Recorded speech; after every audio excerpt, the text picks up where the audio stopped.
जुगजात्री साहित्य संसद पक्षर संपादक हेमंत साहू निज उद्यम ओडिशार साहित्य अनुष्ठान एकक संपर्क अभियान शुभारंभ गत फेब्रुआरी मास 16 तारिख आरंभ होइछि।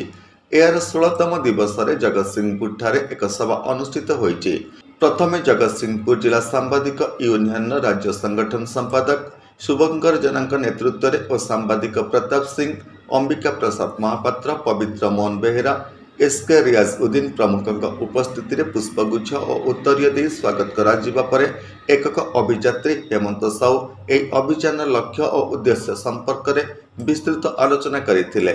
श्री साहू निज संसदर गौरवमय इतिहास संपर्क में संक्षिप्त सूचना देवा सह ए यात्रा एक स्वागत योग्य पदक्षेप एवं ओडिशा रे प्रथम थर पर जुगजात्री साहित्य संसद 30 जिलार साहित्य अनुष्ठान को संपर्क अभियान करुथुबा कहिथिले। नमस्कार, मु लिपिका आपण मानकु स्वागत करछि नुआ रूपरे होली टीवी ओडिया सहित जोड़िया पाई आपण माने लाइक करंतु, सब्सक्राइब करंतु, शेयर करंतु। हेमंत साहू जुगजात्री साहित्य संसद मदनपुर रामपुर कलाहांडी संपादक भाव में दायित्व निर्वाह करुछि।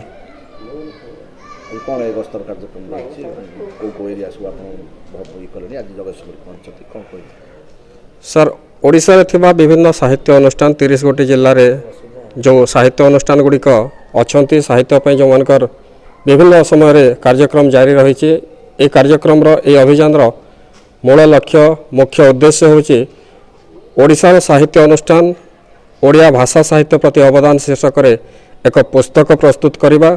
से क्रम चलित मास फेब्रुआरी 16 तारिख ये अभियान कलाहांडी जिला मदनपुर रामपुर जुगजात्री साहित्य संसद परिसर आरंभ करा जाए। तार प्रथम अभियान पड़ोशी कंधमाल जिला ठारू परवर्ती समय रे अद्यावधि 15 गोटी एवं आज जगतसिंहपुर तार 16तम दिवस 16 नंबर जिले में पदार्पण करिछि।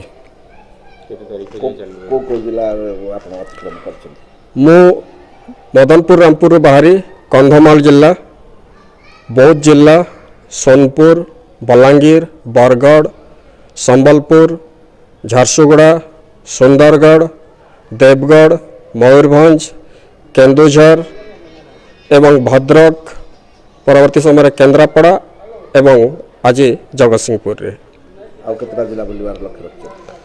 आहरी 14टी जिला मु परिक्रमा करी।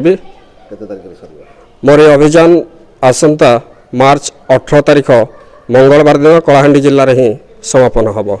जगतसिंहपुर जिला सांबादिक यूनियन सभापति रमाकांत दास जुगजात्रीर ए प्रचेष्टा अन्य साहित्य अनुष्ठान मानक तथा ओडिया भाषा साहित्यर विकास एक प्रमुख पदक्षेप बोली मत व्यक्त करथिले।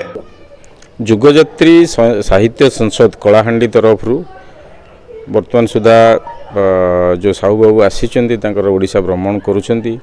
आज जगतसिंहपुर जिला 16तम जिले जगतसिंहपुर जिले में पहुँची और जगतसिंहपुर जिला तरफ आम जगतसिंहपुर जिला सांबादिक यूनियन पक्षर स्वागत करा जायछि, संबर्धना दिया जायछि एवं तांकर जो महत्व उद्देश्य रही जो राज्यर समस्त जिला को बुलुंट एवं समस्त जिलार जो मैंने रही प्रमुख साहित्यिक रही साहित्य अनुष्ठान रही से सहित जोगाजोग करुँच। प्रत्येक जिलार कला संस्कृति साहित्य संपर्क में बुझा सहित से किसी तथ्य संग्रह कर भाव साहित्य को रुद्धिमंत करा जाई परिवो एवं साहित्य माध्यम रे जिला को जिला सहित जोड़िबा एवं साहित्य माध्यम रे पाठक एवं रुचक जो रहिले प्रकाशक मान को जोड़िबा ये सबू जो कार्य रही से गोटे महत्व उद्देश्य नहीं बाहरी जोटा कि मार्च 18 तारिख पर्यंत चलिबो।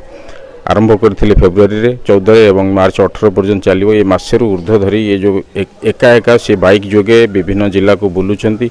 निश्चिंत भावे तांकर ये जो प्रयास को आम स्वागत करूँ एवं गोटे साधुवाद उद्यम जो साहित्य जितेबाला आधुनिकतार स्पर्श साहित्य को जो वर्तमान युवपीढ़ी भूली जाऊँच से समय एभली जड़े उद्योक्ता एभली जड़े युव प्रतिभा जे कि साहित्य को जोड़ापी साहित्य को रुद्धिमंत करने ये सारा राज्य बाइक रे बुलुंट एवं प्रत्येक जिले में पहुँची सबू जिलार कला साहित्य जो रहा संस्कृति ये सबू को संग्रह करी से एकाठी गोटे पुस्तक रे उन्मोचन करिवार उद्यम आरंभ कर आम जगतसिंहपुर जिला सांबादिक यूनियन एवं जगतसिंहपुर जिला सर्वसाधारण साहित्यिक समस्त पक्षर आम स्वागत करुछु।